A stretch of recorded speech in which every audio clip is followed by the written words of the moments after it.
Hello everybody, this is Passport Planet, and today I'm leaving Amman, which is the capital of Jordan, and I'm headed to the lowest place on earth. And where's that, might you ask? The Dead Sea. And I'm specifically staying at the world-famous Kempinski Resort on the tippy top of the Dead Sea itself. So I rented a car, and it took about an hour to get there from Amman, and I was a little nervous at first because I've never driven in the Middle East, but I will tell you, for the people that are wondering or on the fence about renting a car in Jordan, it was really not that bad at all. It is the best way to see the countryside and to stop at your leisure and just take in some amazing views. So kick back or sit back, take a break for a little bit as Passport Planet explores this amazing hotel and the Dead Sea. This is Phil, and my mission is very simple. Travel around the world as much as I can and immerse myself in different cultures, relax, and see places that I've only seen on the TV, the internet, or even magazines. I've been traveling since my early 20s and I've never documented my experiences, so I figured, well, it's better late than never. And I am super blessed that I've been able to wine and dine 40,000 feet in the sky and travel to places I never thought I'd be able to see. And I also want to share them with all of you. So stay with me as I share this next adventure with Passport Planet. When I first arrived to the Kempinski Resort, I couldn't believe how massive this whole property was. They took my car, I was greeted at the lobby with the utmost respect. And I will warn everybody, I am pretty good with direction and navigation. This place, you will get lost super easy, so I recommend getting a map or taking a picture of the map, which is outside, so that way you're not lost. I mean, this has 345 different rooms and suites and 9 different swimming pools and 5 different restaurants, so it is super easy to get lost here. So again, download a map, get the map, take a picture of the map, so that way for your however long you're staying there, you'll know your whereabouts and it'll become that much more easier for you. And before I even went into my room, I walked around the main lobby and just was marveled by how huge it actually was. I will tell you in this video, you're not going to see a lot of people, and that's because this is their dead season right now, and I came at the end of November, and that's partially why I got a pretty cheap rate.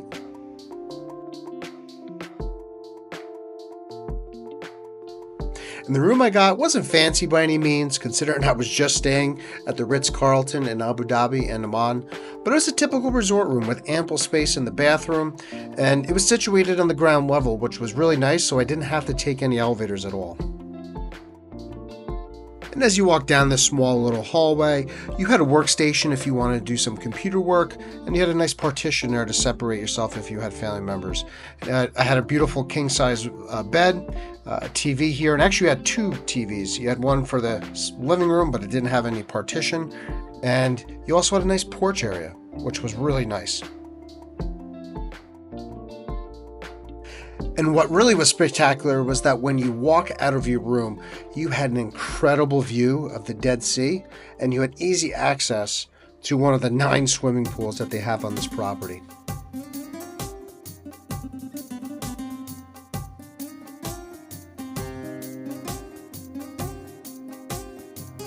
And after I got situated, I put on my swimming trunks, my flip-flops, and I started making my way down to the Dead Sea to take a dip while it was still warm out. And speaking about it being warm out, just to put things in perspective, when I left Amman, it was 49 degrees Fahrenheit out, or 9 degrees Celsius. And with the Dead Sea area being 437 meters below sea level, which is over 1,400 feet, believe it or not, it was 70 degrees Fahrenheit out, which is 25 degrees Celsius. That is a major temperature difference considering it's only an hour away from each other. So with my map in hand, I knew pretty much where I needed to go to walk down to the beach of where the Dead Sea was. But as I walked down, I passed a few more pools and some cool lounges. They had a bunch of cool little tiki bars, and I pretty much was a nomad for about a half hour to 45 minutes. And each pool I noticed offered a kind of a unique setting. Some of them were infinity pools. This one had an amazing view of the Dead Sea. So everyone was a little different. And this particular pool was my favorite because of this view of the Dead Sea. And the pool actually looked like it was connected to it. And as I walked down, here's where the infinity pool where it just was at, where it splashes over. And again, you get a beautiful view of the Dead Sea. And of course, when I got here, it was at the end of November, so it was right around Christmas time. And if you celebrated it, here they had some cool Christmas ornaments with Santa Claus and some snowmen. And as I walked down to the final last two pools of the resort before I got into the Dead Sea. They also had a little tiki bar where you could order food and drinks. Here, unfortunately, the pools were not filled, so they were not in service. But still, nonetheless, I can only imagine what it was like to swim in these pools as you're overlooking the Dead Sea. It was pretty cool. Finally getting down to the beach, down to the Dead Sea. I just can't get over how much warmer it is compared to Amman.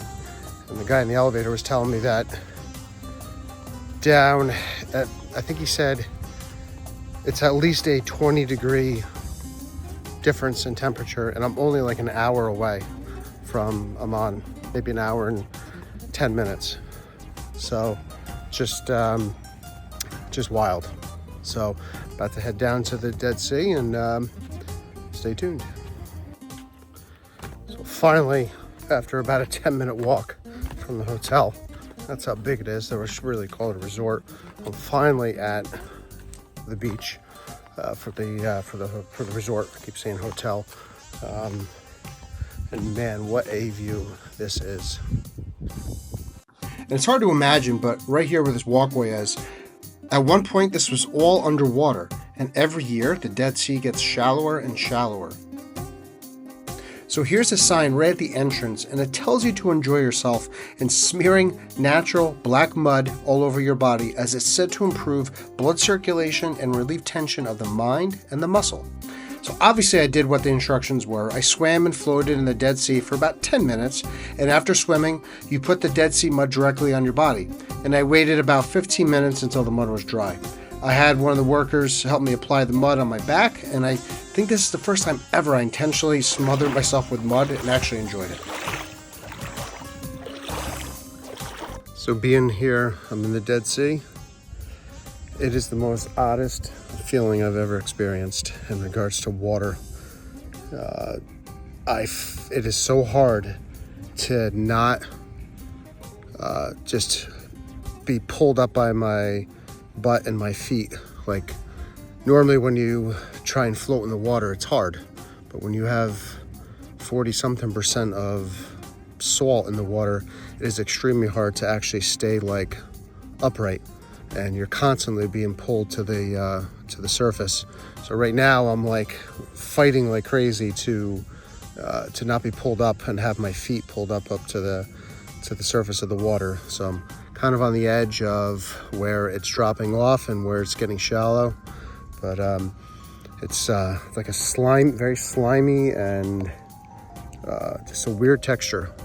And you know, along with the sliminess, it has a really distinct smell. It's not sulfur, but it's a smell I haven't experienced. So, but if I were to maybe associate with something, it would smell like a sulfury smell to a degree. I eventually put my phone down as I was super nervous of getting any kind of salt in it or dropping it accidentally. So I just vegged out, relaxed before I went about the whole entire resort.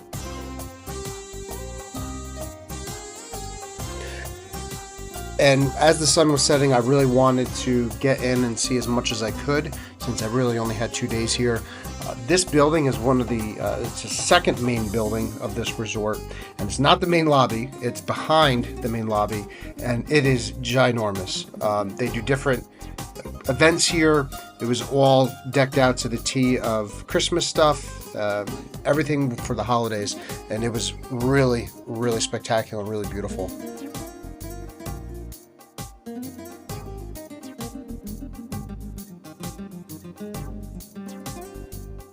But what's really magnificent about this building is on the balcony in the back, you have another magnificent view of the Dead Sea overlooking Israel.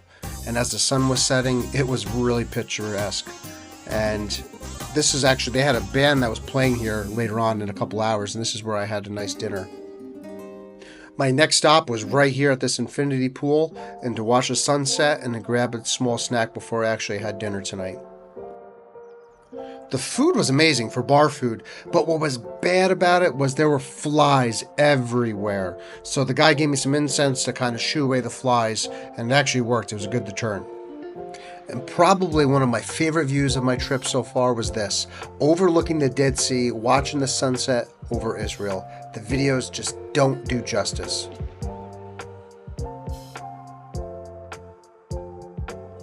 Once the sun set down, I made my way back up to my room to go shower, change, relax, and figure out where the heck I'm going to go for dinner since I had multiple amount of restaurants to choose from.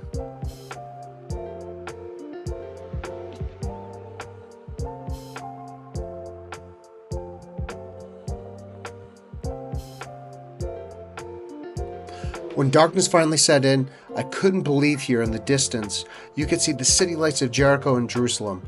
I finally decided on a place to eat, and there were some amazing restaurants to choose from, but I didn't just want to sit in an empty restaurant with it being so quiet, so I decided to eat at the balcony where I mentioned before and listen to some live music. So I made my way back down to that big building that we were just in earlier a few hours ago before the sunset. And let me tell you, I thought it was nice during the daytime, but when I walked in here at nighttime, it was just as beautiful, if not more prettier. My last meal of the night, I really enjoyed it. I listened to some Middle Eastern music and it was phenomenal. The food was top notch, and before you know it, my time was over, and within 9 hours I was headed to Wadi Rum and Petra. When I got to my room, I set my alarm. I made sure I packed up because 4 a.m. was not that far away, and I had a long drive along the Dead Sea to Petra and then Wadi Rum. So when 4 a.m. hit, I got outside, I took some cool videos before I embarked on my next journey and my next adventure. I will tell you that Kempinski Resort is phenomenal, okay? This is a family resort, all right? I was here by myself, so yeah, of course I was lonely. It was during the off season, but I'm telling you, this place is a 5-star resort. It is beautiful. All the employees were phenomenal. They tended to your needs, and they were just top-notch. And I highly, highly recommend it. And I think this is one of the nicest hotels resorts in the Dead Sea. So please hit the subscribe button, because it's everyone like you that gives me the motivation to do more videos and embark on future journeys around the world. This is Passport Planet, and I'll catch you on the next adventure.